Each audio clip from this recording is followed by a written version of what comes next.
мен кечигип келип калдым. Аксакалдын аты жөнүн билбей калдым. Бүгүнкү бийликтен пайда жок деп айтты да, пайда эмес. Бүгүн биз ала кушту атынан атап, өзүбүз алдаганды токтотуп, акты ак, караны кара деп турган учурда пайда жок эмес, а зыяны көп болуп атат. Ошон үчүн бир мушунда түйүлүп, биз эки эле жол бар да азырчы. Же чогулуп алып суранабыз. Ордунда өзүңөн илимдүүрөөк, билимдүүрөөк, компетенттүү бирөөнү ордун бошотуп бер деп. Же биз мажбурлап, моюнан жетелеп иштетебиз. Эгерде бизге стабилдүүлүк керек десек.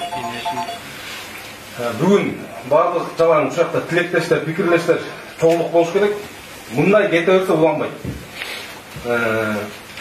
Мынакей сөз эркиндиги, адам укугу, саясий куугунлукта азыр бүгүнкү күндө чек жок болуп калды. Канча деген өзү айткан, менин сөзүм эмес бул, Садыр Нуркожоевичтин сөзү.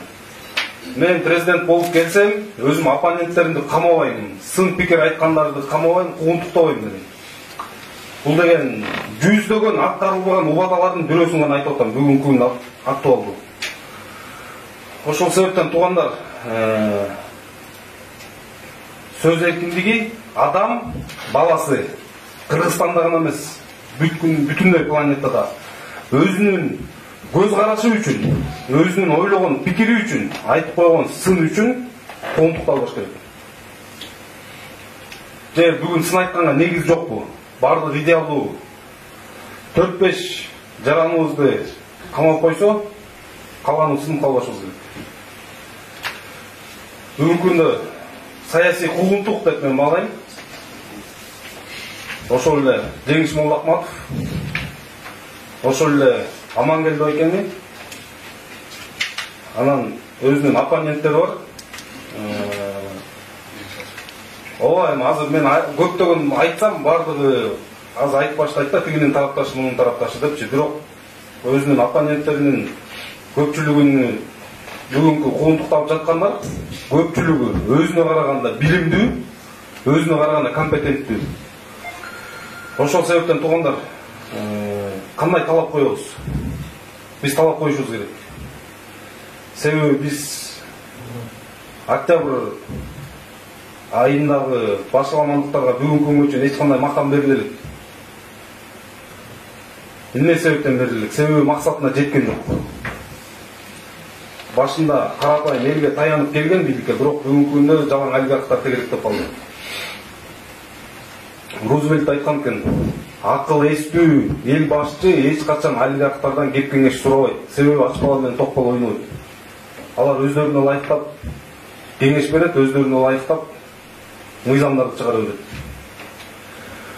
Ошол себептен мен жеке көз карашымда бүгүнкү күндө биз улуттук улуу жыйын уюштуруп конкреттүү талаптар менен чыгып, эгерде конструктивдүү, адекваттуу мындай оппозициянын жагын жаба берсе, бала ыйлабаса эмчек каяктан дейт. Демек өзү радикалдуу оппозициянын суранып атканынын белгиси бул. Биз эркин жашайлы деп кылганбыз революцияны. Биз өз оюбузду, пикирибизди айткан үчүн Сооронбай Шариповичтин убагында ар кимди жетелеп барып кечирим суратып бергенден тажап, көз карашыбызды эң эркин айталы деп ошол башаламандыкта активдүү катышканбыз. Ошол себептен бүгүнкү күндө Молдокматовго коюп жаткан айыптагы 100% саясий. Себеби ооба, саясий майданда, саясий талаада анын кадыр баркы, ар тараптуу ар ким ар кандай сөздөрдү айтат. Бирок коюлуп жаткан айып боюнча бул абсурд, бул фантастика, бул комедия десек болот да. Себеби ошол жака чыккан 15 миң, 20 миң жаран чыккан, жүздөгөн саясий лидерлер чыккан, бирок октябрь окуясы боюнча бүгүн жалгыз гана Молдокматов отурат. Бул адилетсиздик.